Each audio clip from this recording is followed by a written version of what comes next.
Hello and welcome to an introduction to understanding organic. My name is Nick Lee. I'm the Senior Program Manager here at the Edible Schoolyard, and it's really exciting to welcome you to this webinar. The format of this webinar is going to be a conversation with our special guests Raquel Vigil and Wendy Johnson today. I encourage you to put questions for them in the chat. However, we won't be taking those questions live during the conversation, but we will loop back to those questions at the end of the hour. So feel free to drop questions into the chat during our conversation. Just know that we'll get to them at the end of the hour. I also want to recognize that I am calling in from land in Berkeley in the East Bay of California. And the land that we cultivate and harvest in Berkeley, California is unceded land from the Chochenyo Ohlone people. We invite you to share in the chat your own acknowledgement for wherever you reside. As an organization, the Edible Schoolyard is in the process of examining the narratives of settler colonialism within our curriculum and exploring other ways of moving towards right relationships with the land and its people. If you're not familiar with the history of your place or the indigenous people that stewarded the land where you lived before colonization, you may want to start by visiting nativeland.ca to look up your location. We encourage you to explore the following resources about land acknowledgements and learn how to engage your own students in recognizing the lasting legacy of settler colonialism. These resources will be included in a follow-up email as well. Now, I want to say this is the first of 3 webinars on understanding organic, which is a really exciting new curriculum that we've just published last month to our website. Next week, we're going to be digging into organic practices for school gardens, and the following week, we'll be looking at taking action on organic. Today's focus is to introduce the curriculum and discuss the complex meaning of organic. In the registration, I asked you for some of your purposes and goals, what you were looking for to get out of this session. And somebody wrote, I hope to deepen my understanding of what is meant by organic and what the benefits of farming and gardening organically are. Someone else wrote, I hope to have a better understanding of the organic curriculum and how I can use it in my classroom and my school garden. And those are exactly the goals that we have. So whoever wrote those, really excited that we can hopefully support you in accomplishing those learning objectives today. I want to also acknowledge there was a number of folks who wrote for their learning goals that they want tips for starting a garden program or where to start in building a school garden. And while that is a really important topic, that's not going to be the direct focus of this webinar. For those of you who are looking to just start a school garden program right now, my colleague Claire, who is supporting with Tech Today, is going to put some resources in the chat. Again, those resources will be shared in a follow-up email as well, but these are some really rich guides from our partners in this work at LifeLab and at the Office of the Superintendent from DC. School garden program has a really rich guide on starting a school garden program. So if you're looking on how to start, these resources in the chat will be a great place for you to check in. And I encourage you to stick around for this webinar as well, as I think this discussion will be useful for you too. So with that, understanding organic is the curriculum that we're going to be talking about today. And understanding organic is written for the garden classroom. It is designed for in-person learning, and the curriculum is designed to explore organic and to really delve deep into the meaning of that word, to understand the values behind the practices of organic farming. And it revolves around prompting students to share their own experiences, their own opinions, and their own meanings of organic. And that comes from a place of us recognizing that organic isn't universally understood to mean the same thing. Different people have different relationships to that word and to that process. Understanding organic is written for educators who are working with middle school and high school students, although many of the lessons can be adapted and adjusted to work with elementary age and even early childhood education, and certainly be adapted up to post-secondary education as well. The curriculum aims to develop critical thinking and textual analysis skills, really important academic skills, rooted in the garden. And we'll talk a bit more about that later. And then the final thing I want to say before I introduce our speakers is that the question revolves around, the curriculum, excuse me, revolves around 3 questions, which are: what is organic and what does it represent? What informs our knowledge of organic? And how is change enacted around organic? And those questions are going to be the guiding topics for our discussion today as well. And so without further ado, I'm really excited to invite Raquel Vigil and Wendy Johnson to join me on screen to be spotlighted here. And I'm thrilled to introduce them. Raquel is a close colleague of mine, and she is the curriculum specialist here at the Edible Schoolyard Project. Raquel is the lead designer of Understanding Organic, and she and I co-designed the Edible Education at Home resources that we've been publishing over the past 18 months. Raquel was a classroom teacher for many years, leading a career technical education ag class at Mission High in San Francisco. And more recently, she completed a master's in curriculum and teaching at Columbia Teachers College. Yeah, I'm thrilled to have Raquel here, and she's just such a wealth of knowledge on designing student-centered learning experiences. We're also really lucky to have Wendy Johnson joining us today. Wendy is a mentor to the Edible Schoolyard Project from the very beginning. When Alice Waters was just founding the Edible Schoolyard Project, she called up Wendy and said, how do we do this? What do we need to do? How should we do this? What are the ways that we should approach gardening? And Wendy has been with the project for the past 25 years as a mentor, as a guide, supporting the Edible Schoolyard Garden. Wendy has almost 50 years of practice in Zen Buddhism and sustainable farming. And she has most of her farming experience on nonprofit and teaching farms. And I want to invite Wendy to share a few acknowledgements and thank yous of her own right now. So it is a great pleasure to be with you this evening and to greet you as a very grateful guest. I greet you from Coast Miwok territory in the long, rainy reach of Mount Tamalpais or West Hill, stretching out to the Great San Francisco Bay, where I've been very privileged to live as a very honoring guest in this beautiful country, which is beautifully and strongly tended by Coast Miwok people.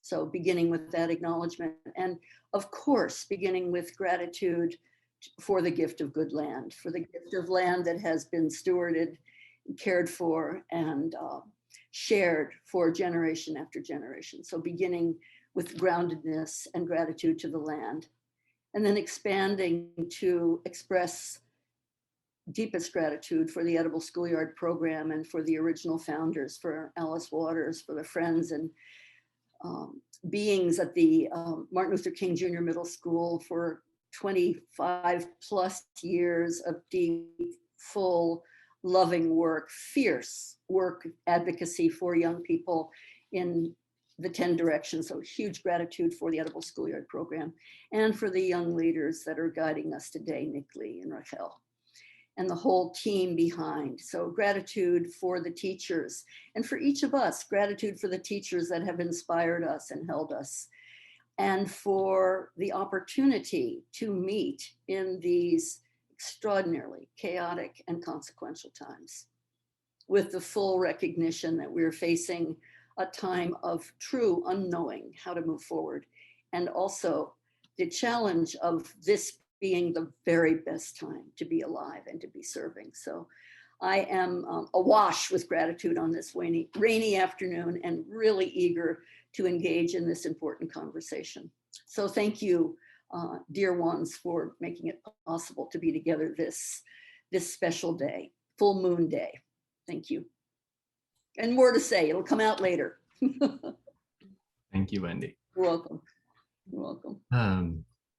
So in this conversation, Wendy, you have such a deep knowledge of the field and such a deep history with the organic movement.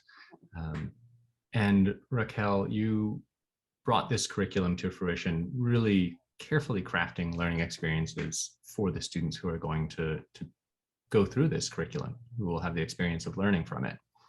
And I hope that today's discussion can kind of weave those together and in doing so, support the educators who are gathered here who will hopefully teach this curriculum or lessons from it. So again, I want to start with that first question of what is organic and what does it represent? When you hear the word organic, what comes to mind for you? And that's the very first question within the curriculum that's asked of students. And so Raquel, I'm wondering if you could answer that question. Yeah, wonderful. Thank you so much. Yeah, I mean, I would love, Wendy, for you to kind of sort of elaborate on that. And what I will share is sort of a kind of context for why that question was really the sort of motivator to write this curriculum, and kind of created a curriculum that really examines that question as much and as wide as I possibly sort of a curriculum could. And for me, I think there's ways that I'm intrigued by words that kind of hold such rich meaning, and that sometimes kind of transcends a kind of common definition. And I think that about a word like organic, it's used a lot. And I think for me, it signals personally a kind of way of relating to the land, of sort of being in right relationship to land. But it also acknowledges that there's certain sort of ideas and thoughts about organic, ones that are filled with tension sometimes. And so I think that question, the sort of question of, what is organic represents, it's sort of, I love, Wendy, what you're talking about is the sort of unknowing. And there's something that I think even in examining a word by its multifaceted, whether it's sort of, it's kind of definition of what we understand it, and also what the meanings we assign to it, is sort of an unknowing. So I really want to sort of open the space with that. And I'd love, Wendy, to hear from you just personally how you, more directly would kind of answer that question, those questions. Yeah, and thank you, Raquel, for holding the tension between organic really being the vow or the commitment to be in right relationship with the land, and then the recognition that it's very difficult to do this in these times without being always willing to come back to zero and start again. So here I am just after my 74th birthday, and I've been on the front lines, really on the front lines with many other dedicated growers for, as Nick said, for more than 50 years, asking this question almost every day: what is organic? Of course, we have a proper definition. Thank you to the University of California and to the Center for Agroecology and Sustainable Food Systems for reminding, and we're teachers, so we of course we have to lay this down. And Raquel, thank you for braiding this into the curriculum so beautifully. It's technically a system of agriculture that encourages healthy soil and healthy food, healthy crops, and such practices as nutrient and organic matter recycling, crop rotation, proper tillage, and strict lifetime after lifetime avoidance of using synthetic fertilizers and pesticides. And in order to be certified organic, technically, this has to be a provable truth for you for 3 years if you're a certified organic farm. So that's the fancy technical definition. But then when we drop down to the root system of this extraordinary movement, it's a long, winding story rooted in many lifetimes of dedication. And of course, every organic farmer alive and practicing in this time goes back to the ancestral truth of good people, hardworking human beings, working in concert with the land for generation after generation after generation, never imagining that you would poison the land in order to have a crop. So when I think of organic, I love Matthew Rayford's definition right on the front page, where he says so beautifully, the word means old ways. We must honor the agricultural knowledge held within the old ones, the first ones, indigenous, African, and Latinx communities. So thank you, Matthew, chef and farmer from Gilead Farms in in Georgia. Thank you for your work and for this, reminding us that organic is rooted in the old ways, always. And, if I may, I want to remind us that when we talk about organic agriculture in North America, many of us think of the Rodale Institute and J.I. Rodale in the 1940s, who coined this phrase, organic. He said, a beautiful statement, "I am an organic person. I live happily in natural ways. My religion or my practice is healthy soil, healthy food, healthy people." So it's that simple and that deep and that old and that ancient. And from the 1940s, organic agriculture really took hold in counterpoint to post-World War II, when munitions, weaponry, was transformed into chemical fertilizers and synthetic seeds and different ways to enhance and extend crop growth. And so in the 1940s, and just right after the Second World War, there was an explosion of chemical agriculture.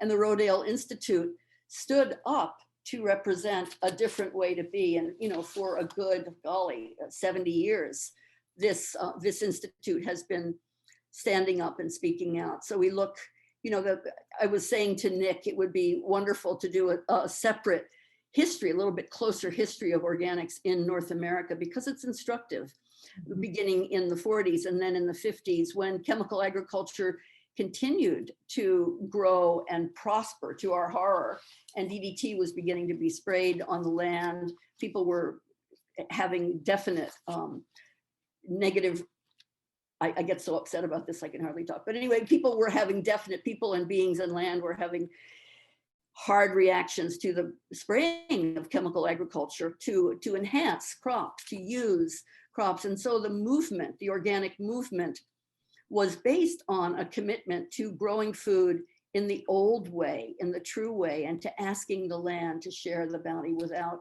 spraying and changing. And of course, we think about Sir Albert Howard, we think about Lady Eve Balfour. These are the named ones who've written.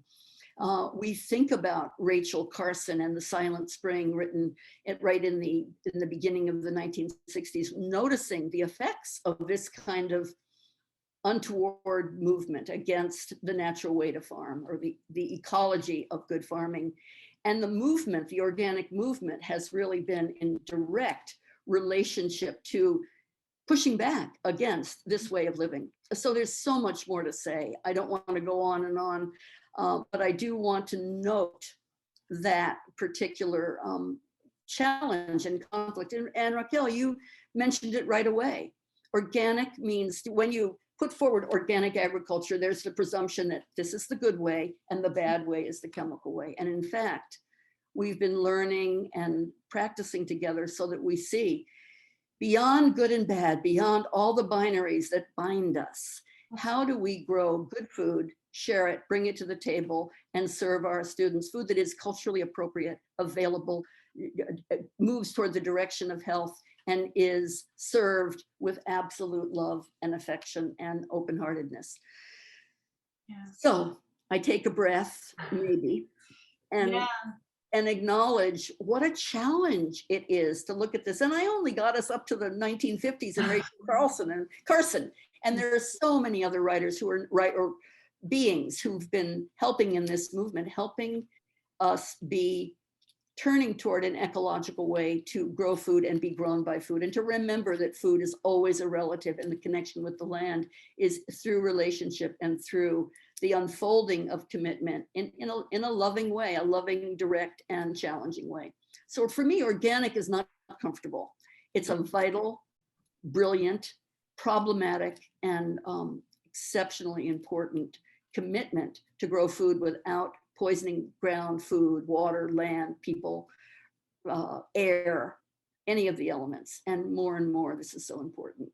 So please stop me, Raquel and Nick. No, thank you so much, Wendy. I mean, I think you're a big, I think you sort of just laid such a beautiful, layered, nuanced understanding of organic. And I think, I just really, it's making me think about just how sort of the conversations early on in developing the curriculum. I met with Wendy and a number of other folks working in organic agriculture to ask that question. And I think I was really struck, similarly to how I'm struck right now and how you're answering that question here, is just the way that this sort of dynamicism in the answers of people, and how that the answers involve that technical terminology and infuses that history, but it also is a sort of kind of a commitment that is almost emotional around what it means to be in relationship with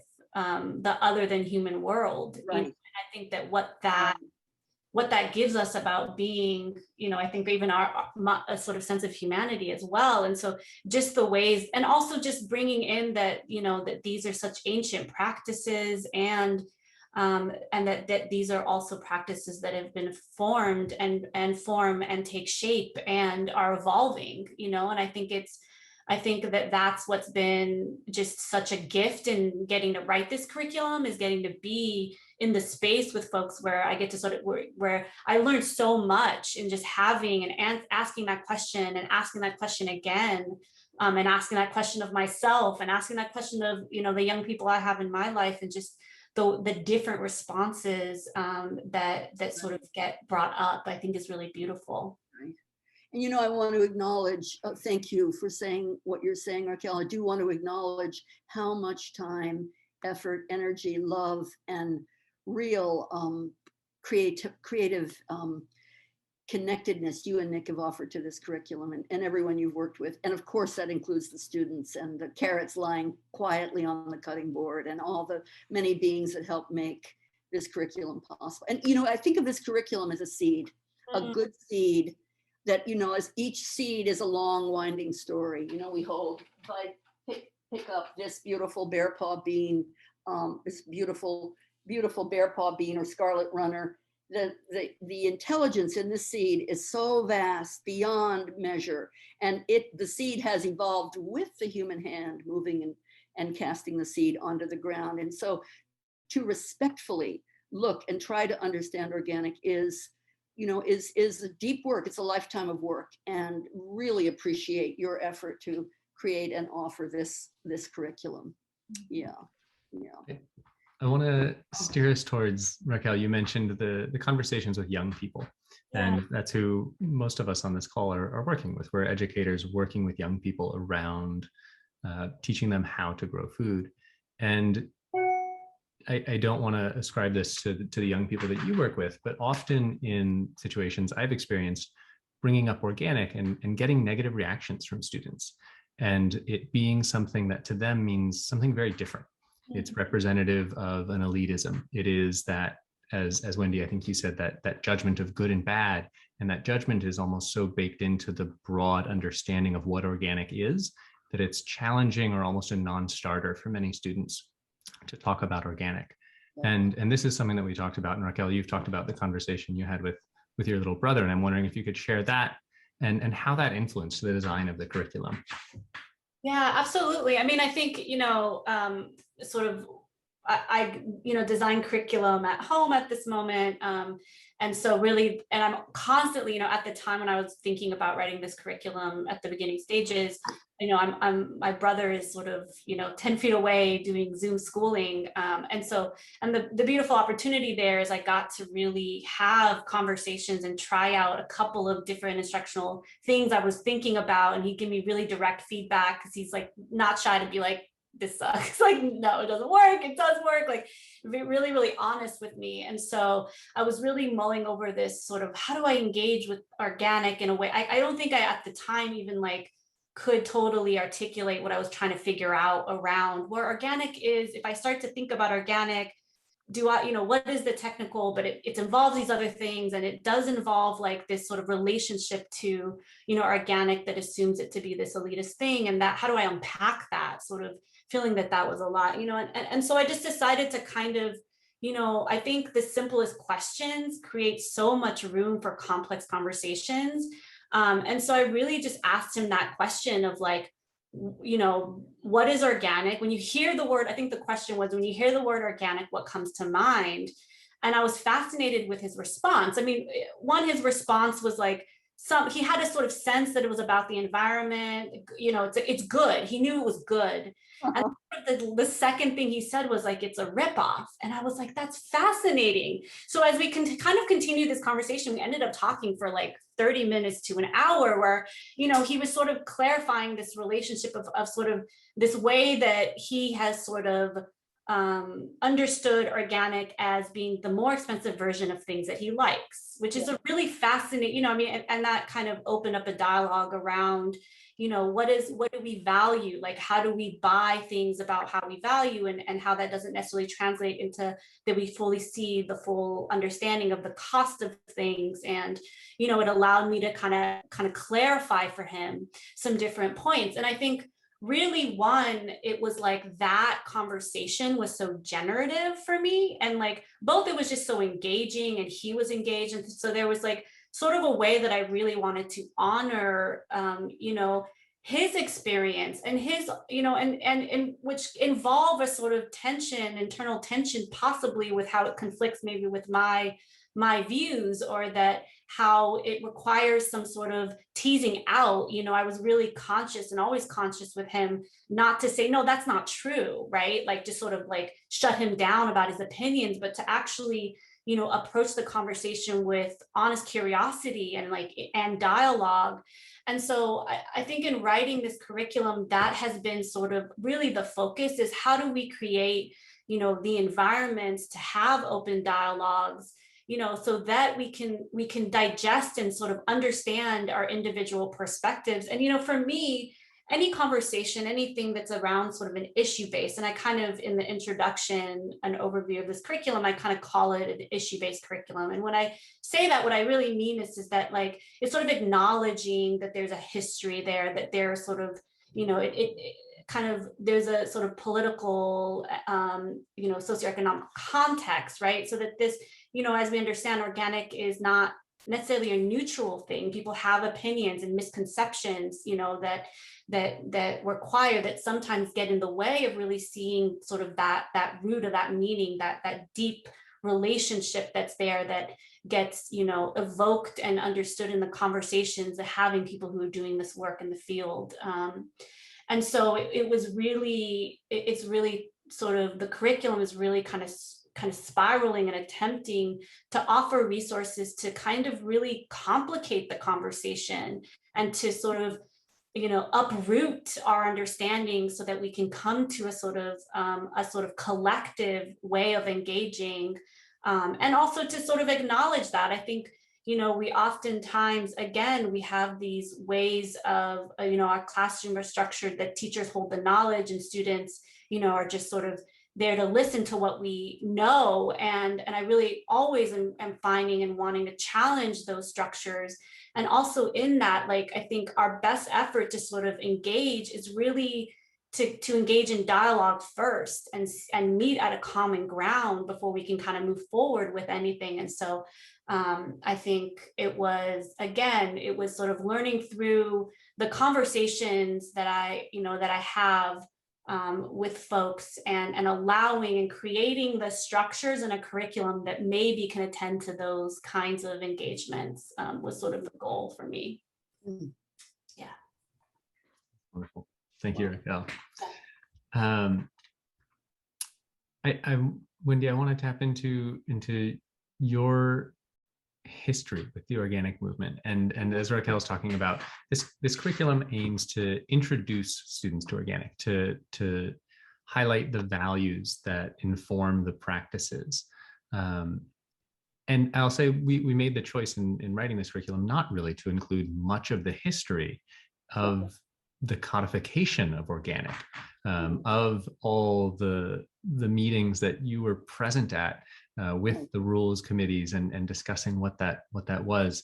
I wonder if there's something from that history that you think we should know, that we haven't included in that curriculum, that would support us as educators to teach it better.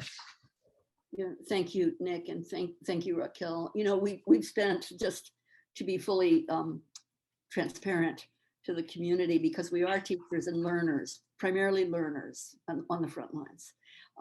We've had a lot of planning and thinking about this very event today, this launch, this sowing of the seed. And yet I'm incredibly emotional hearing what Raquel said about her conversation with Enrique, because it's so, did I get his name right? Yeah, you did. That's good. Yeah, so I want to, because that's important. I'm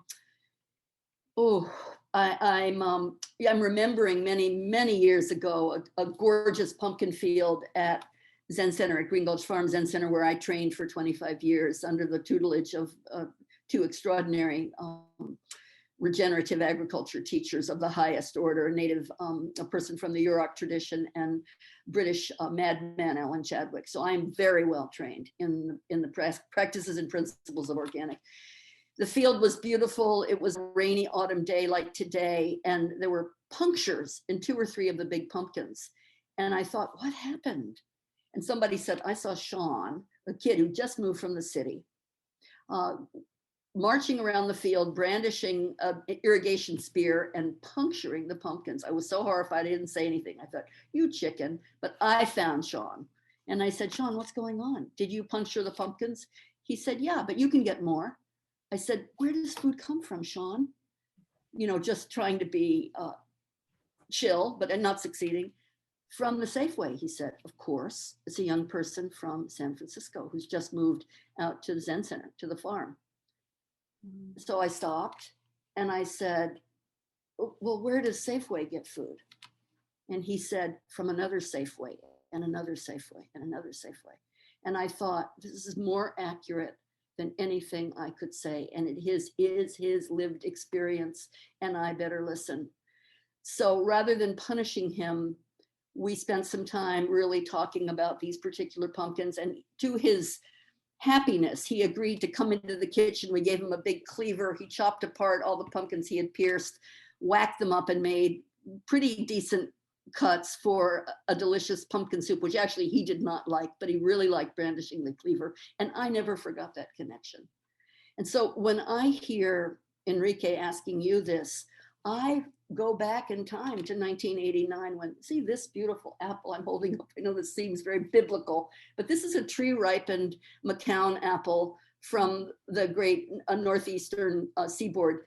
Growers said, don't try to grow apples in the coast, you won't succeed, and they certainly won't ripen. This is a tree ripened McCown apple from the set right now in Coast Miwok territory. It ripened beautifully.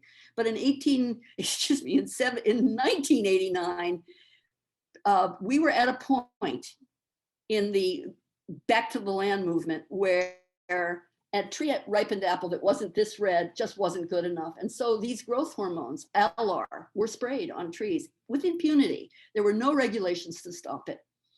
So these growth hormones were sprayed on the trees. Apples ripened. It kept the apples clinging to the tree and ripening on the tree, and caused the prediction of cancer in the life of children. And the whole movement changed. 1990. So we can say, okay, so that was 30 years ago and counting. 30 important years ago. And those of us who are old enough to remember, do remember 60 Minutes and Meryl Streep testifying this extraordinary document that was written called, let me just get it right. I want to remember the name of that. I have so many notes, I can't because I'm a nerd. Anyway, a wonderful document talking about the dangers of LR. She got on and said, our children will not be poisoned, not in my lifetime.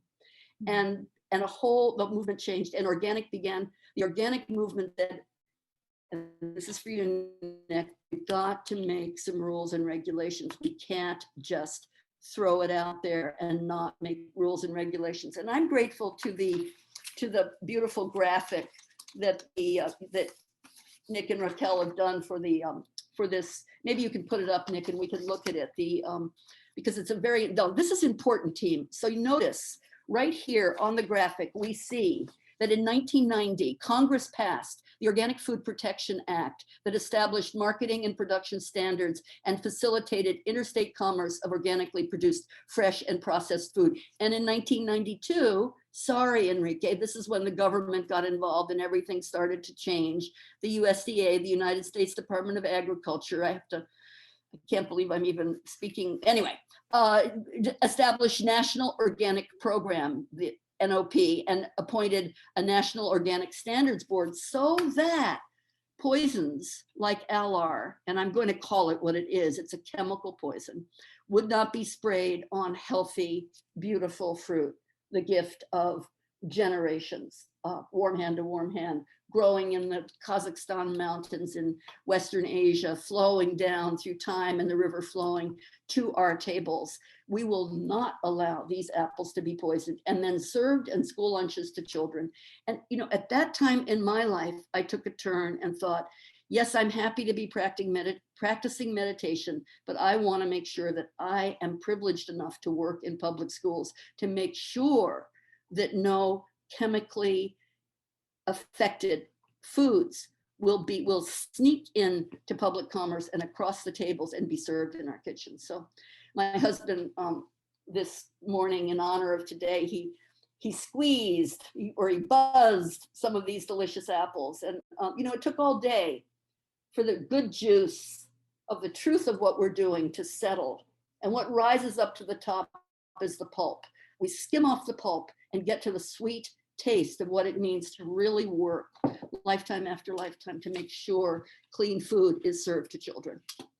And so, when I respect Enrique, he's absolutely right. It is a ripoff, because after those standards got started, then what happened was organics, and it's on this graphic too, organic agriculture became progressively more and more lucrative, so that now 15% of all produce sold in this country is organic. I like it that you say organic, not certified organic.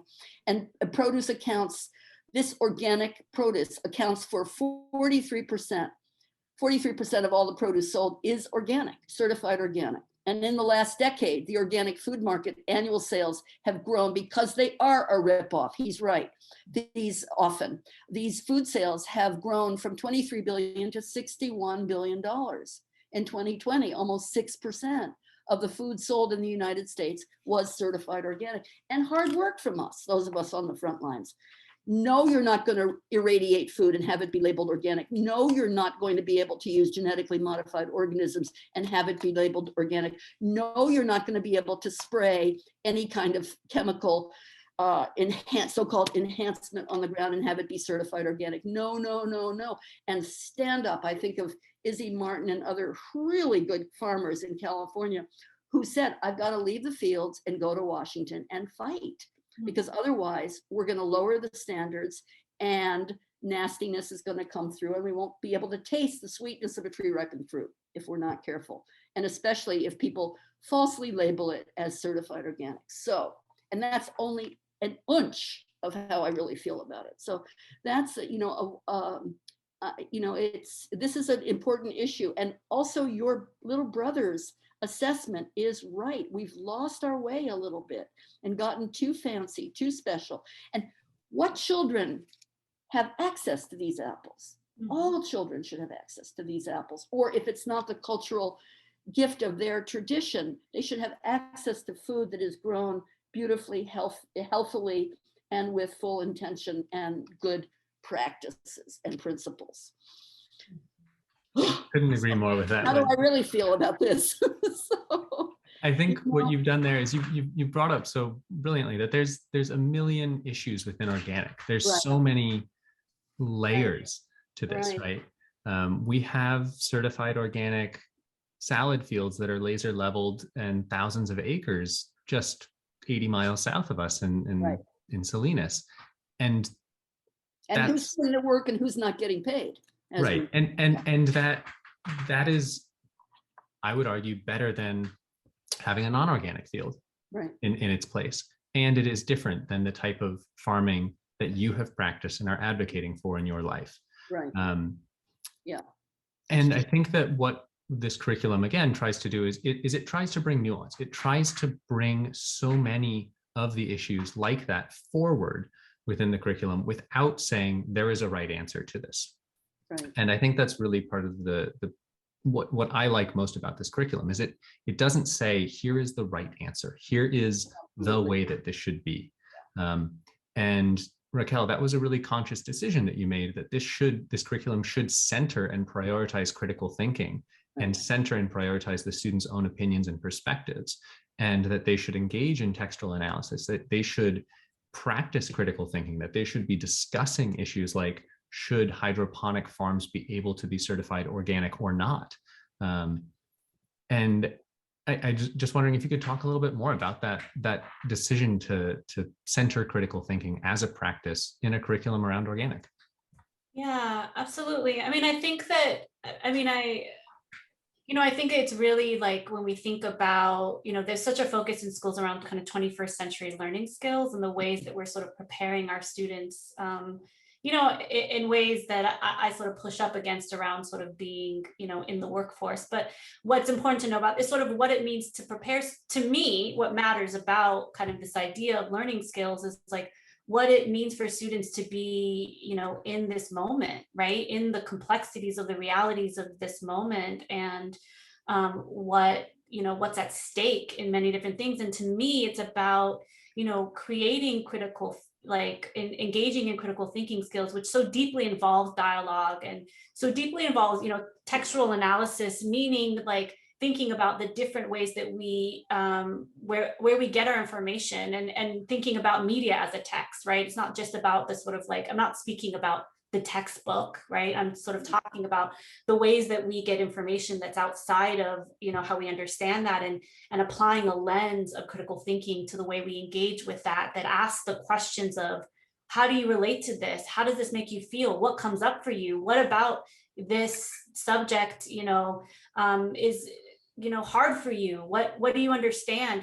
So I think that that's really, really important, and it's so important in this conversation, because it means that, I think in a curriculum like this, it leaves room for the conversation that could lead to sort of really challenging and thinking about, why is organic associated? Why is it expensive in these ways, right? And like, and also like ways that it connects, that like really when we're talking about, when we're in there really talking about the people who are practicing the practices of organic, where the farmers, there's something about what it means to be in relationship to land that is really valuable to understand, that isn't about like the purchasing of, it's about the relating to, land and the experience and the values of that uphold and that organic upholds. And so I think that that's really, really crucial. I mean, the other pieces, the curriculum really tries to, especially in the beginning and throughout the curriculum, really, really tries to sort of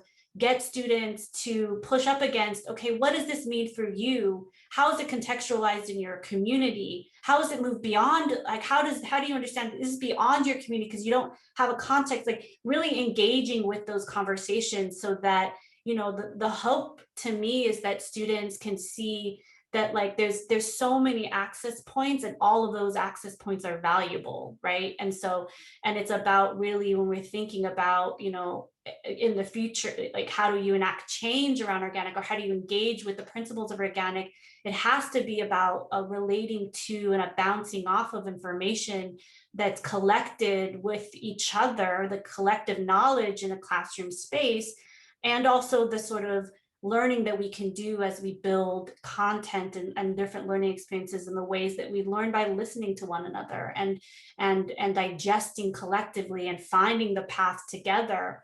And so I think for me, that has to happen in dialogue. And there's an acknowledgement that holding space for open dialogue is not easy. I mean, I think even in this conversation, there's places in which we kind of have an emotional response about it, and that's okay. And we have to make room for the sort of, what the kind of the pillars of student engagement, really about intellectual engagement, academic engagement, and social emotional engagement, that those are the three pillars that are required for us to engage critically in learning experiences. And really, I think that there's dialogue at the center of that. I mean, I think also having been, teaching, in sustainable agriculture with young people for many years, there's lots of spaces in which, I think I realized, and it almost happened just like naturally, kind of organically, just the vibrant conversations that occur. So there was something about just being together in the garden that's just like, it's such a natural place for conversation. So I'm sort of like, this curriculum was really sort of locating the learning there and saying, you locate the learning there. There's a lot of things around engaging simultaneously in the practice of, and when you do those two things simultaneously, like what can occur. Yeah. Ooh. And I mean, so I think we're kind of centering around that second essential question of this curriculum, right? Of what informs our knowledge of organic. And I think, Raquel, you're talking about not only that we're looking at texts, not just articles, but videos, all of the media that young people consume that informs their opinion and knowledge of organic. But then you're also mentioning that the experiences that they have in the garden with you inform that knowledge of organic, and that those are valuable experiences as well. And I would also say that, the curriculum also asks the questions of like, there's sort of a two-part dialogue kind of the sort of open discussion starts one place and then it continues later on in the curriculum. And I sort of provide these kind of structured worksheets that allow sort of, really it's asking, okay, like when you hear organic associated with different words, what comes to mind? It starts to sort of dig deeper, and then it kind of is like how, because the reality is also like who, their community informs their understanding of organic, and honoring wherever they are, around that knowledge and that relationship. And so that it's about sort of saying, okay, well, how, in addition to the texts, like where else are you hearing things around this, whether it's about, not about being good or bad, but just anything that is here is up for sort of conversation. Right. Yeah. In that way, if I may, I regret the word organic. It's problematic because it pushes me toward thinking of an organism, an alive organism. But in fact, right now, food and farming and the issues that we're facing in this extraordinarily consequential time are huge issues that are not going to be solved by looking at a single organism, but instead having the strength and the courage and the capacity to see good farming, good teaching, good relationship coming as an ecosystem, including many different beings functioning dynamically, total dynamic working, we say in the Zen world, total dynamic working of what is living and dead, working together to create ecological. So I love to talk about the ecological farming or regenerative farming. For me, it's a little bit more current to where I am right now, so that I don't just think there's one way to understand this. And it depends mightily on each person who engages and comes into the field, into the ecological field of growing food, sharing food, and remembering the old ways, as Matthew says. And, I realized, along with land acknowledgement and acknowledging the privilege of living on Coast Miwok land and growing food in this ancient valley of ancestors, I have immense privilege, unearned privilege, as an older white woman who's been deeply and fully trained in organic agriculture by masterful teachers, and not just the big powerful ones who are well known, but pretty much every encounter is an opportunity to learn. And I've been privileged and made choices in my life to have that training, to center that training and have it be really important. But that is a privilege to be able to do it. And so I don't want to run over that. And I'm not being, I really want to acknowledge that it came up very freshly listening to you two together speaking. So I have this privilege of 50 years of training and the commitment to offer my experience, if it can be helpful. My teacher said there are 4 things you need to know about organics. So this is from Alan Chadwick, and just 4 things, they're huge. First one is, how will you standing in an empty field. And he reminded us often, you don't make a garden, the garden makes you. You don't make a garden, nobody makes a garden. The garden comes from ancient time and creates you fresh. So the first thing to be thinking about is, how will this ground be cultivated? And ask the ground, how would you have me work with you, living ground? Because we're made of earth, asking earth, how do I work with you? How do I cultivate? And that may be more and more in these times, leaving the ground profoundly alone, not turning it, not oxidizing organic matter, leaving it profoundly alone, building culture on top of culture and digging down into undisturbed land. Not cultivating so much. So cultivation is made of non-cultivation. So first question, how do you cultivate ground? How do you turn the soil or be turned by the soil without turning it? Second question, what's going to keep this world fertile and changing? And it's going to be death. It's going to be dead matter. Positive disintegration of everything we love and know, turned back into the ground. My dear and beloved friend, amigo Bob Contasano, founder of the Sustainable Agricultural Conference, here he is, died this year of throat cancer. He fought it for 8 years. We are grieving as a community, 43 years of working with him every winter and beyond that to really understand organics. So he's dead. What did he do? He wasn't cremated. He didn't take chemical therapy for cancer. He was really took some risks. 8 years he fought cancer of the throat, and he's an orator. 8 years he fought cancer of the throat. And when it was his time, he passed pretty smoothly with some drama, and was one of the first people to be part of a project, a regeneration project of taking the human body and having it be composted. So he was the 8th person to go through this system. And after 8 weeks, he had decomposed into, with the help of microbes and kind of amazing science, Recompose is the name of the organization, pilot organization. And he was a pioneer in life and in death, following his belief. He said, I'm not going to pollute the air or the ground, but if I can feed the microbial world and then be returned to the ground, all right, then I'll go down. And go down he did. And we've just planted a blue elderberry on some of his compost. So this is a kind of wild system. I'm not forgetting the 4 points. So the second point is fertility. It's going to be made of death. Compost is made of death, living again, dying again, turning and changing. It's radical. Put your compost pile right at the gateway to the garden so that everyone can encounter the rotten state of the world right now and never forget it and be renewed by it. Third, how are you going to grow plants? How are you going to do it? As much as possible, propagate from seed, from living seed, from this beautiful wild bean of antiquity. And when that's not possible, break off a piece of a plant, insert it in a porous medium, and watch the world change and crack apart. See an apple grow from rootstock, kept and nourished for generation after generation. How are you going to propagate plants? Gardeners and farmers and teachers on the front line, we're going to ask ourselves, how do I cultivate? How do I fertilize? How do I propagate? And fourth, how do I tend the garden that's in front of me? And anybody who's practicing will ask this. How do I water? How do I manage plants? How am I managed by the insect world? Integrated pest management, you are a pest in the garden for some beings.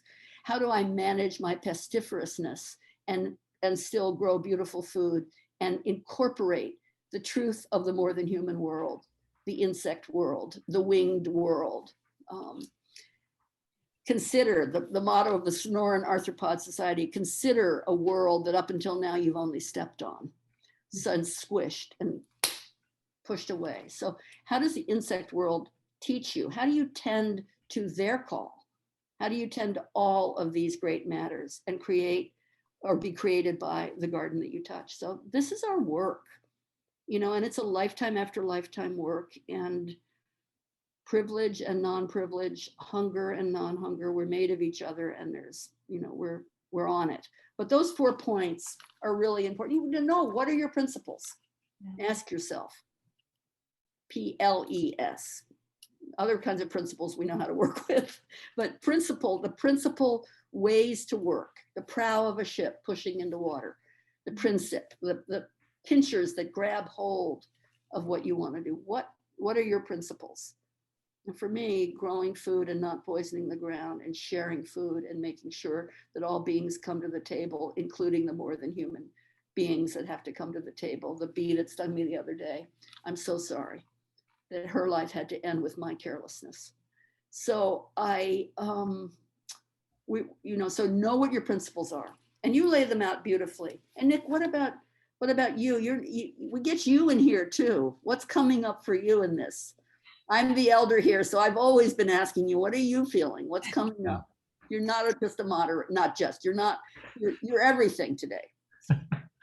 Thank you, Wendy. Yeah. I have to say, I said I wouldn't be looking at the chat and looking at the comments and questions, but I see Alma writing in here that they work with families and children in poverty who are not able to buy organic. So we promote home gardens where they not only practice organic gardening themselves, but they get to eat healthy foods that they cannot afford to buy. Right. And I think that that's a reality of a lot of the student populations that gardening educators work with. And I think that one of the things that this curriculum does is it welcomes that truth. I think that there are times when, in advocating for organic, that's an ugly truth, so it's ignored. And the thought is, if we don't talk about that inequity, if we don't talk about that lack of access, and we can just talk about how good organic is, that's still good and that's still valuable. And I think that that's where it has the potential to do harm by ignoring that. And so what I really appreciate about this curriculum, Raquel, that you designed, is that it starts by opening up. It invites that. If that is the truth of a student, that is centered in the classroom. And then we can then still talk about those values, about the principles of organic that, Wendy, as you said, can guide us. And it can be true that those principles and values are mine, and yet I don't have access to make the daily purchases that affirm them in my food choices, but I can practice in the garden. I can be engaged in producing that food that way myself. So I think that's one of the things that's coming up for me, that's most relevant at this moment for me. Raquel, I see you want to jump in here. Well, I think you're right in sort of saying, and I was just sort of, as you're talking, Wendy, thinking about like, what are the values or principles around like engagement with students around, and I think that it is sort of like, we have to to shift the relationship, or to really be student-centered, is to open up to the possibility of all these kinds of conversations, and to honor students' experiences and their lived experiences, however they might be. And also, I think oftentimes when we get scared, we assume that students are more resistant than maybe they really are. And I think that we have to lean into the beauty of the experience of being in the garden that motivates all of us to teach here. And in my experience, there's so much, I've taught, there's some questions about teaching, I've taught in Title I schools. Like, there's no population of students that can't find something valuable about being with each other and being with, really. And so I think that it's really about those principles of community, of dialogue, of connection, and even in the way that we talk about the principles, taking the time to notice as a valuable experience. And so I think that, I hope that this curriculum offers some places to sort of, extend what already so many of us do, and to provide some different ways of examining and looking. So I'd like to take a moment here to share just a little bit more about the Understanding Organic curriculum, and then we'll loop back towards question and answer just after we take a second to share about this curriculum. I want to start by highlighting our resource library on our website. If you go to edibleschoolyard.org and click on the resource library, you will see this page. And within this page, it's a powerful search tool where you can browse a number of our curriculum resources. And I am going to actually pull that up right now so I can screen share it with you and navigate that. So if I navigate to resources and then to the resource library, you'll find this resource library. If you're looking for lessons for a specific grade level, you can use this filter term to find lessons that match the grade level that you're working with. Amazing. Similarly, you can search by curricular area or by the place of learning. If you're working in a kitchen classroom instead of a garden classroom, or if you only have an indoor classroom, or if you're only doing distance learning and teaching virtually, you can search by all of those terms to find different lessons that are written for those specific places of learning. Wow. And then finally, I want to show within Understanding Organic, this curriculum has a progression page. And this progression page includes the curriculum overview, which has the rationale and the explanation for the curriculum. This is really where I would recommend you get started in diving into this. There's a couple of preparatory lessons, setting the stage for a teacher to teach this curriculum fully. And then there are 10 core lessons, starting with what is organic, which is that discussion-based exploration of what organic means to students. After the 10 core lessons, there is a series of extension inquiries. These are further lessons that aren't the 10 core. They aren't part of the initial rotation, but they are an opportunity to extend the curriculum and chase different directions that students are interested in. And with that, I'm actually going to pass it back to Raquel to talk a little bit more about the curriculum. Awesome. And I know we're close to overtime, so thank you for all of you who are staying this last little extra 10 minutes, and then we'll kind of move on to more of an open Q&A. But did want to just talk sort of, again, kind of those really 3 questions that introduced the training today, the conversation today, really are kind of the questions that undergird the curriculum, kind of what is organic, what does it represent, how do we enact change, what is the knowledge around organic. And then sort of detailed in the overview, you'll see sort of a kind of digging in of kind of the particular learning objectives for students. And then also included is sort of the idea of kind of the core learning strategies, where what are the instructional ways that, you know, the curriculum across its many lessons sort of engage. And that's really located around what we're talking about. Let's consider and discuss, really thinking about what I kind of call in this open discussions, and kind of the preparatory unit really has a couple teacher lessons to get you kind of prepared to have open discussions, the sort of what if, the ways that you may facilitate that. It focuses then on experience and noticing. So it talks about the ways that students, you know, that it's important to practice and experience and be in the soil and to take the time to notice. It then focuses on sort of reading and contextualizing, right? So there's a number of places in which we're encouraging students to kind of look at making what we sort of call making sense of what you read. So if you read something, how does that relate to you? How do you understand that? How does it inform? How do you disagree or agree with those sources? And then finally, there's a lot around reflecting and connecting. The preparatory unit has sort of a framework called kind of circles of connection that gets students sort of throughout the curriculum to sort of think about, okay, what does this mean for me? Now, what do I think about this in relation to my community? And then what are the larger implications for society does this topic include? And really open about what that topic is. And in the particular lessons, there are particular prompted questions that get you to think about, you know, what does it mean to you know, not put pesticides in the soil? What does that mean for me personally and my experience, my community, and the broader society? And just opportunities to take a moment and reflect. So those are really what kind of undergirds the curriculum and the ways that we think about the ways that we can kind of engage in its content. Great. Thank you, Raquel. Yeah. I think where I want to go from here is we're at 5:10. We're scheduled until 5:30. I want to share a few other announcements and then offer a survey. And then I think after that, if folks want to hop off and move on with their day, that's wonderful. And if you want to stick around for about 15 minutes of Q&A with Wendy and Raquel and myself, we'll have that from 5:15 to 5:30. Just say one more thing that I just saw in the chat that actually is great, like that somebody brought up. So the curriculum is available in its entirety for free on the resource library. So yes, download it, use it. You know, I encourage you to adapt it to the way that makes sense for your classrooms. Please email me if, you know, would love to hear how it's going, any other questions you have. So I just wanted to make sure that that was up there and clear for folks.